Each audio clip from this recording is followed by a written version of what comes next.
kami meminta Al Zaitun untuk kooperatif karena sudah beberapa kali dalam catatan sejarahnya sering menolak mereka-mereka yang mencoba untuk bertabayun atau berdialog untuk mengetahui apa. Karena yang terpenting dari kacamata pemerintah Provinsi Jawa Barat, kami harus menyelamatkan 5.000-an siswa jika memang terindikasi berada dalam ideologi yang melanggar tatanan hukum. Tentunya akan ada sebuah upaya-upaya yang terukur. Betul. Tapi apapun itu, kami juga tidak bisa melakukan sebuah keputusan tanpa fakta yang lengkap. Jadi faktanya sedang dilengkapi oleh 7 hari tim investigasi. Kira-kira itu. Assalamualaikum warahmatullahi wabarakatuh. Alhamdulillah, salatu wassalamu ala rasulillah, amma ba'd. Kaum muslimin yang dirahmati Allah subhanahu wa ta'ala, itu tadi pernyataan dari Gubernur Jawa Barat Ridwan Kamil yang membahas persoalan Al Zaitun.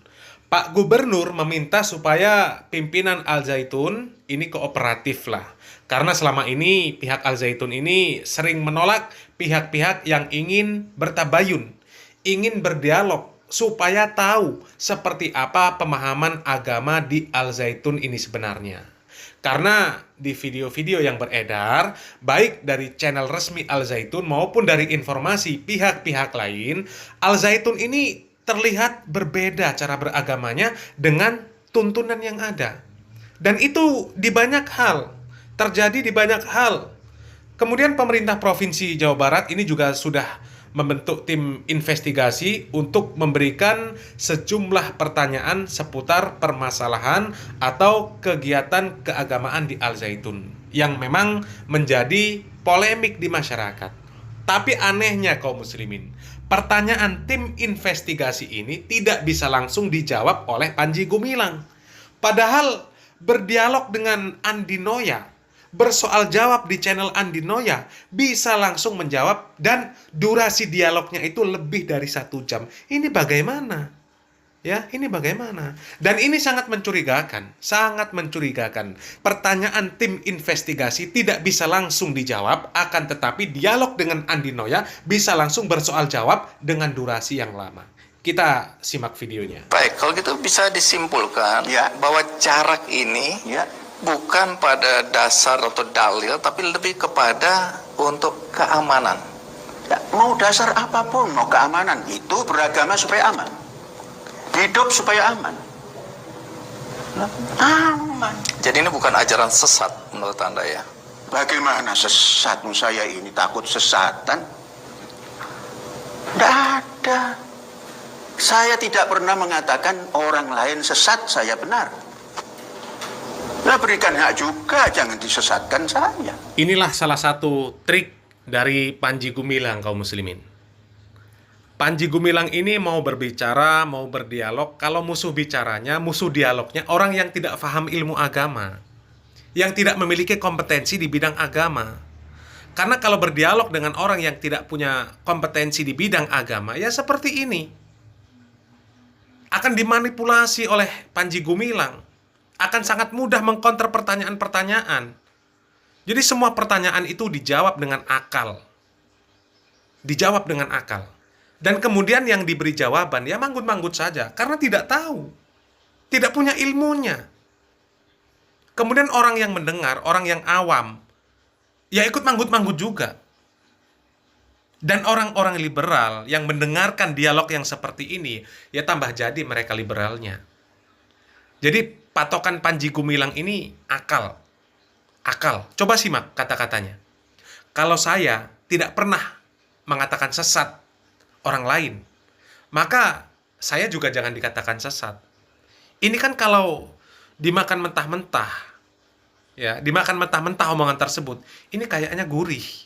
Ibarat makanan ini gurih, nikmat. Tapi kalau orang yang cerdas, orang yang kritis, maka ucapan ini ucapan bullshit. Ini omongan sampah. Omongan sampah. Kalau memang tidak boleh mengatakan yang lain sesat, tidak boleh menganggap sebuah pemahaman itu sesat, kemudian dikatakan semuanya benar, kenapa harus ada tuntunan? Kenapa harus ada tuntunan? Tidak perlu tuntunan. Karena tanpa tuntunan semuanya benar. Kalau hanya menggunakan akal, maka tidak akan ada aturan. karena menuhankan akal. Yang keluar dari akal itu dibenarkan semua. Innalillahi wa inna ilaihi rajiun. Ini pemahaman yang sesat. Pemahaman yang sesat. Jadi patokan kebenaran, kalau orang yang cerdas, orang yang paham dengan ilmu agama, maka patokannya jelas. Patokannya Al-Quran dan Sunnah. Selesai. Selesai. Patokan beragama ini bukan Pancasila, bukan UUD 45, bukan. Bukan, kan begitu. Disesuaikan dengan Al-Quran dan Sunnah. Ya, begitu. Kita lanjutkan lagi. Kan namanya persatuan Indonesia terjangkau. Baik, soal sesat ini kan bukan cuma itu alasannya. Kembali lagi ke video, karena ini selalu dasarnya adalah video yang kemudian silakan, beredar. apalagi?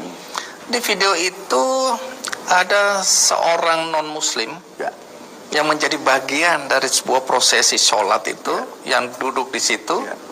Ini sesuatu yang juga dianggap tidak benar. Siapa yang mengatakan itu tidak benar? Quran tidak mengatakan itu tidak benar.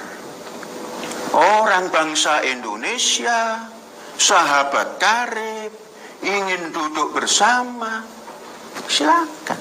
Memang sholat ini untuk apa? Sholat itu berdoa. Nah, mengapa ada orang lain? Saya tidak mengatakan beragama lain. Sahabat saya duduk. Terus saya nanti sholat bagaimana? Silakan. Punya cara sendiri. Nah, kan kemanusiaan yang adil dan beradab itu harus diterapkan begitu. Dan tidak menyalahi. Nah, kaum muslimin, seharusnya seperti inilah yang dilakukan oleh tim investigasi yang dibentuk oleh Ridwan Kamil. Jadi pertanyaan yang ditanyakan itu bisa langsung dijawab. Bila perlu di-live-kan, biar masyarakat ini menyaksikan apa yang dijadikan hujah oleh Panji Gumilang terhadap semua aktivitas yang menjadi kontroversi tersebut. Kan begitu. Tanyakan semua kejadian-kejadian di Al-Zaitun yang ada di video yang beredar itu. Dan harus dijawab langsung. Ini kok soal-soal pertanyaan dibawa pulang. Berarti hasil pertemuan ini tidak ada hasilnya atau gimana Pak? Ada hasilnya. Hasilnya beliau datang ke sini, kemudian beliau minta waktu untuk mempersiapkan jawaban. Pak, kenapa mengikuti keinginan dari Panji sendiri Pak? Kan kita klarifikasi dan nggak bisa memaksa. Kalau beliau tidak mau ya bagaimana? Jadi rekan-rekan sekalian ya, memang hasilnya hari ini pihak Al-Zaitun pihak Al-Zaitun hanya meminta daftar pertanyaan itu untuk diberikan, dan itu sudah disampaikan ya oleh tim gitu. Soal waktu, memang secepatnya harapan kami sudah bisa jawaban itu disampaikan kembali ya, karena memang ini juga ditunggu oleh publik gitu. Ini bagi kami namanya konyol lah kaum muslimin. Panji Gumilang ini kan sudah membuat kisruh umat muslim. Sudah meresahkan. Jelas-jelas mengajarkan pemahaman agama yang salah. Kok bisa tim investigasi memberikan kelonggaran yang begitu luas? Begitu mudah untuk Panji Gumilang. Ditanya hasil investigasinya, hasilnya ada. Hasilnya apa? Hasilnya Panji Gumilang datang, tapi tidak mau menjawab langsung. Harus menunggu jawabannya minggu depan. Memangnya ini PR anak SD? Bisa-bisa nanti ada bocoran ini jawaban dari panitia. Ada bocoran jawaban dari panitia ujian. Ya karena seperti ini. Soalnya bisa dibawa pulang. Nanti di rumah kerja kelompok untuk mencari jawaban yang pas. Dan akhirnya lolos ujian. Al-Zaitun aman. Lanjutkan. Dan konyol lagi kaum muslimin. Konyolnya lagi. Kalau dia tidak mau menjawab, ya bagaimana? Kita nggak bisa memaksa. Ini apa-apaan yang seperti ini? Coba kalau Al-Zaitun ini pesantren yang kecil, yang miskin. Sudah selesai kaum muslimin. Wassalam. Tapi realita Al-Zaitun ini begitu kaya. Dan juga mempesona. Akan tetapi semoga masih ada lah orang-orang yang mereka duduk di atas sana, yang mereka masih memiliki hati nurani yang bersih, yang masih peduli dengan agama ini, masih peduli terhadap generasi penerus bangsa ini, sehingga berani memberikan ketegasan meskipun dengan segala resiko yang harus mereka hadapi. Memiliki prinsip semuanya atas dasar agama, lillah, mengharapkan balasan dari Allah Subhanahu wa taala. Wallahu a'lam bishawab. Barakallahu fikum, semoga bermanfaat. Wassalamualaikum warahmatullahi wabarakatuh.